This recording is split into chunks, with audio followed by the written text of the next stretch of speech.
Début ce matin des épreuves pour le certificat d'études primaires sur toute l'étendue du territoire national. Plus de 300 000 candidats sont inscrits pour la session de 2017. Le coup d'envoi dans ce journal. Merci de suivre les actualités de la mi-journée sur la télévision du Burkina. Un excellent appétit si vous êtes à table. Cela dit, plus de 300 000 écoliers composent cette année pour le certificat d'études primaires au Burkina Faso. Les examens ont débuté ce matin sur toute l'étendue du territoire national. Le ministre de l'Éducation nationale et de l'alphabétisation a donné le top de départ à Koubri. Nongbakuda Omar Zombre y était. École Nagaré A de Koubri. Il est 7 heures. Le ministre de l'Éducation, Jean-Martin Koulibaly, ciseaux en main, dévoile ici le premier sujet de l'examen du certificat d'études primaires CEP. Épreuve de rédaction, 10 points, durée 1 heure, coefficient 1, sujet. Ton école a organisé une journée de plantation d'arbres. Raconte. À 7h30, les hostilités démarrent.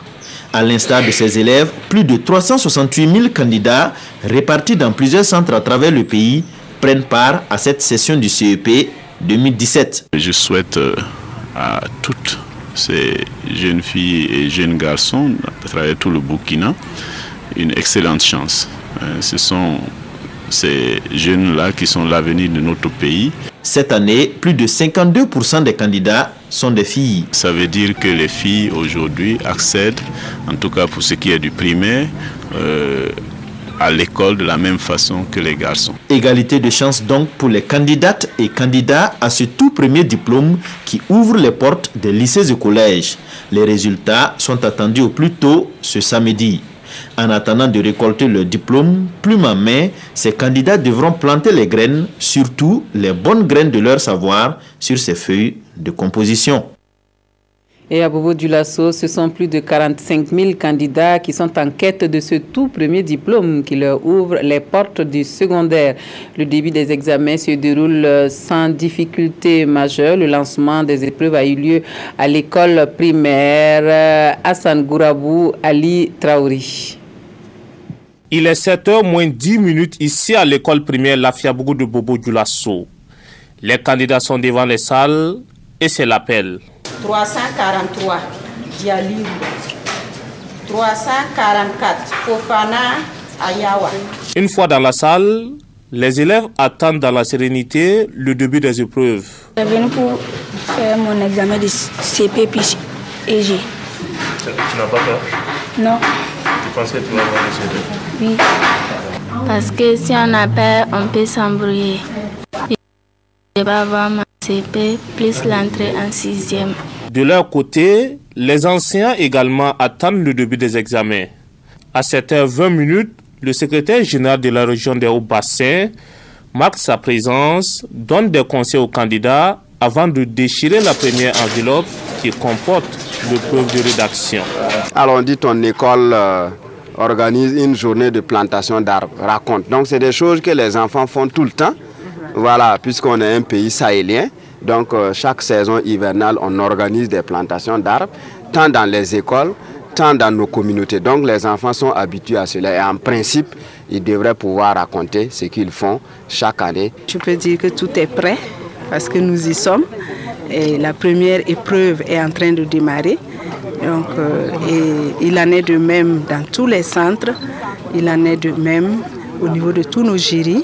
Et je sais que nous avons travaillé pour que cet examen soit effectif. Dans la région des Hauts-Bassins, ce sont au total 45 358 candidats qui composent ces épreuves, dont 23 830 filles et 21 528 garçons. Autre point de l'actualité, et nous revenons à Ouagadougou, le Premier ministre visite les locaux du centre hospitalier universitaire Yalgado Ouedraogo. Paul Kabatieba veut s'enquérir des conditions de travail et surtout encourager le corps médical. D'où le dialogue à bâton rompu avec ce corps médical justement pour apaiser le climat de travail perturbé par l'agression d'un agent de santé. Moussa Ouedraogo, Frédéric Etienne Bassenga.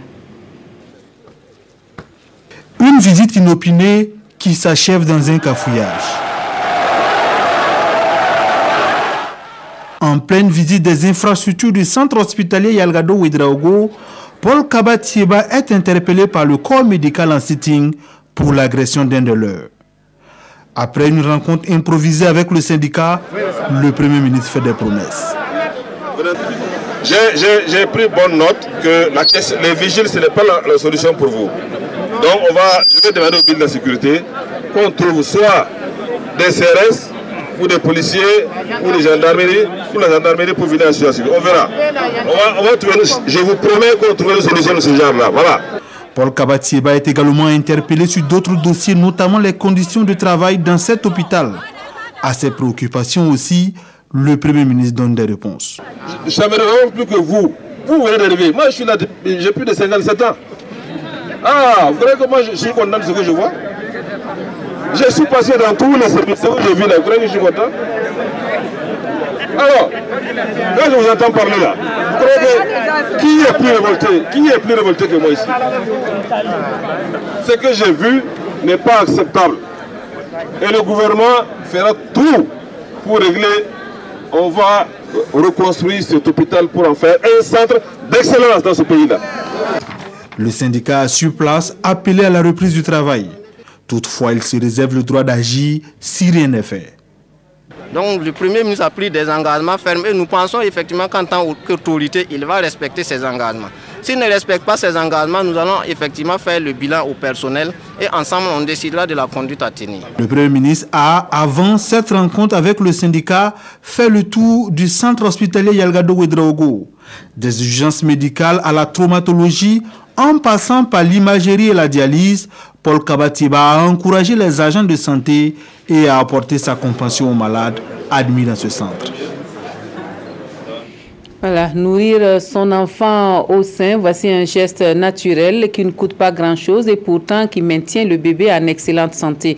Mais le constat est que moins de 60% des femmes pratiquent l'allaitement maternel exclusif au Burkina Faso.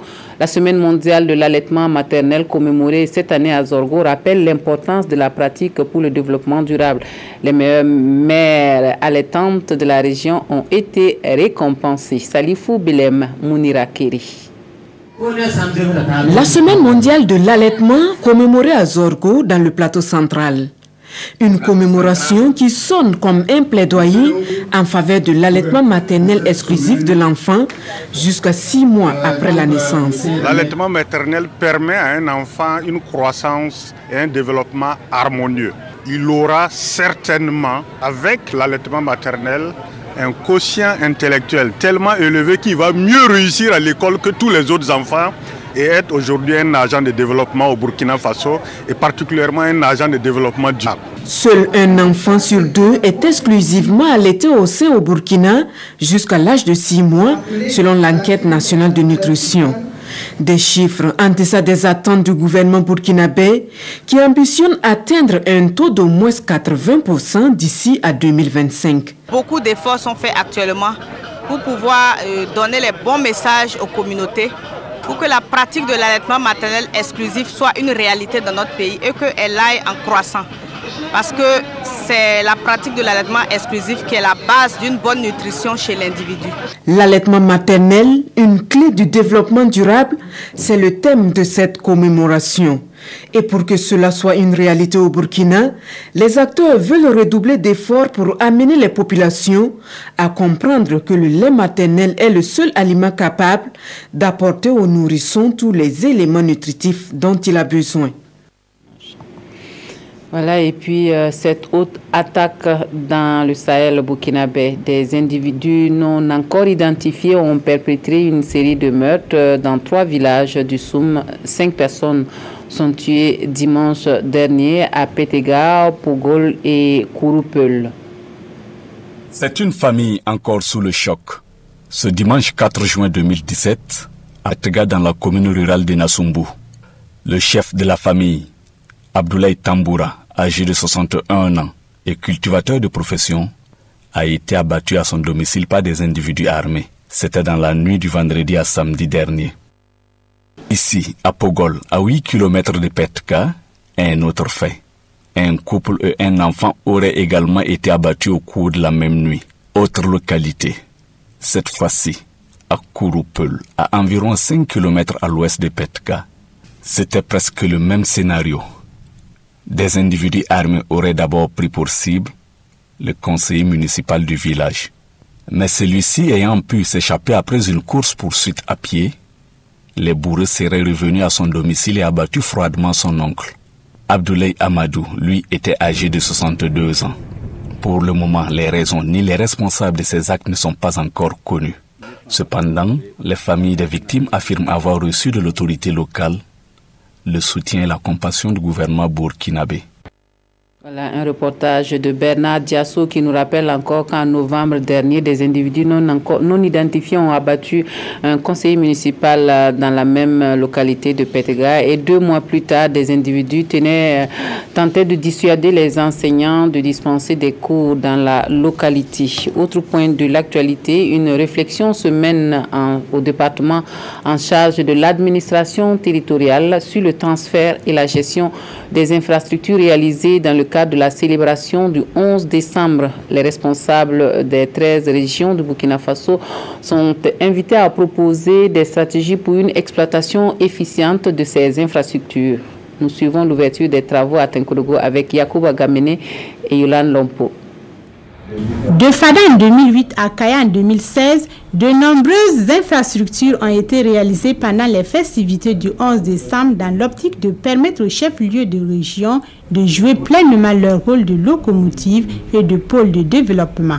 Aujourd'hui, des problèmes subsistent du fait de la non-clarification des responsabilités dans leur gestion. Nous pouvons voir des infrastructures qui sont à l'abandon et d'autres sont finalement délabrées. Nous avons décidé ensemble d'organiser cet atelier pour réfléchir autour des questions suivantes. D'abord, la problématique du financement des infrastructures du 11 décembre.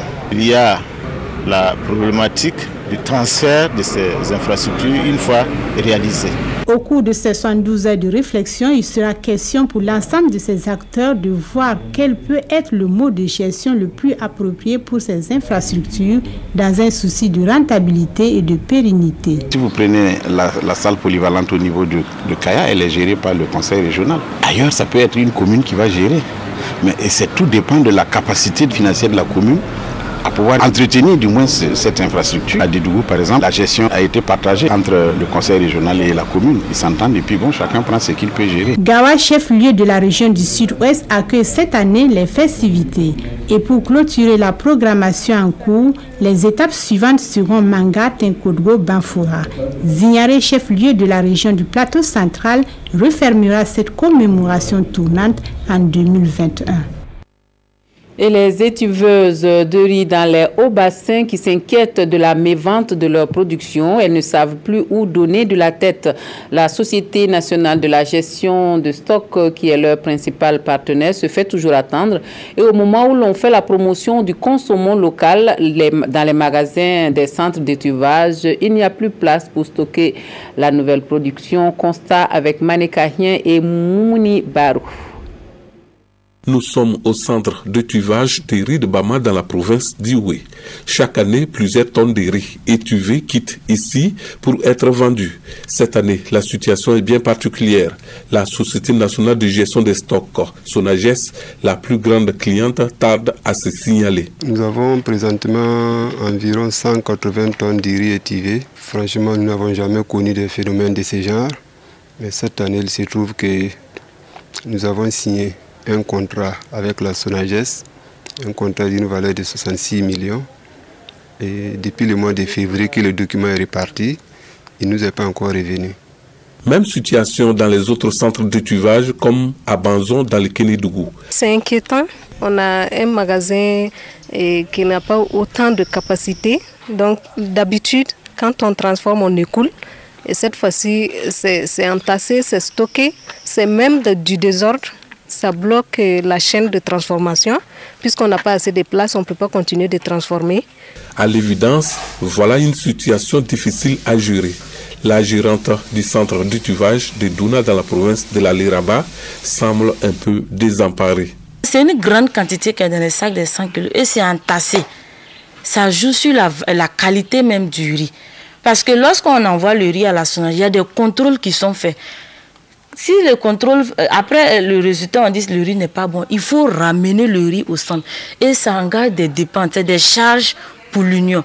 Et du coup, on se rend compte que les femmes travaillent, mais en réalité, elles n'ont rien à la fin.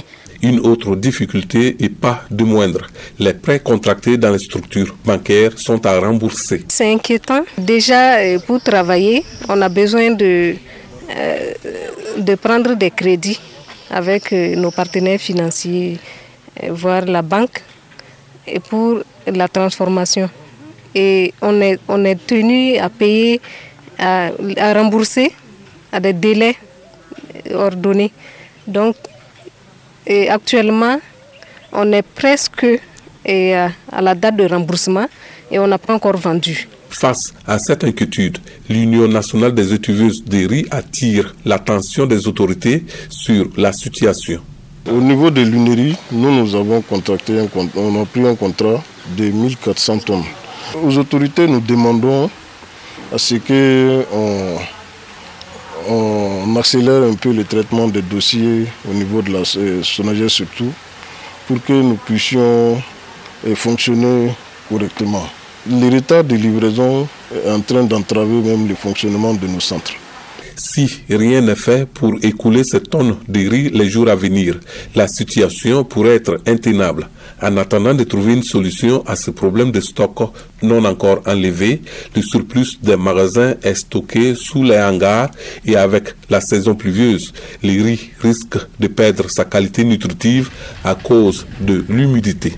Au Burkina Faso, la lutte contre l'insécurité au G5 Sahel et l'agression des agents de santé font l'objet de commentaires dans les quotidiens de ce jour. La revue de presse est signée Aimé Solange Digma. Situation chaotique à l'hôpital Yalagdo dépeinte par les journaux du jour. Des révélations troublantes faisant état de panne fréquente d'équipements, de ruptures de consommables et de réactifs, notifiées par le SINCHA dans Aujourd'hui au Faso. Un cadavre pris en otage, souligne l'observateur Palga, après agression de 3 agents de santé par les accompagnateurs d'un accidenté suite au décès de ce dernier. Les jeunes ayant aménagé la sépulture menacent de descendre à Yalagdo pour réclamer le corps de l'adolescent, poursuit ce journal.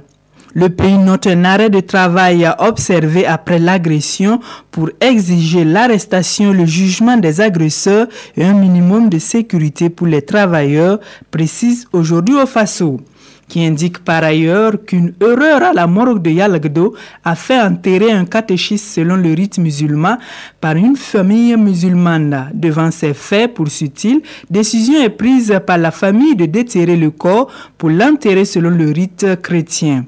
Face à cette situation, le quotidien enjoint l'État de prendre le taureau par les cornes pour améliorer les conditions de travail des centres de santé et garantir une santé de qualité pour tous, premier facteur de la production économique selon le journal. Lutte contre l'insécurité au G5 Sahel, les lignes commencent à bouger, souligne le pays. 50 millions de l'Union européenne pour le G5 Sahel, la bande sahélo-saharienne doit se rincer le visage, lance Aujourd'hui au Faso. Cette dotation sonne comme le la du début de l'activation de la force G5. Cependant, il faut craindre que cette force commune ne soit en fin de compte qu'un pétard mouillé, martèle l'observateur Palga. Voilà, fin des informations de la mi-journée. Merci de votre attention. Un excellent après-midi à tous et à toutes.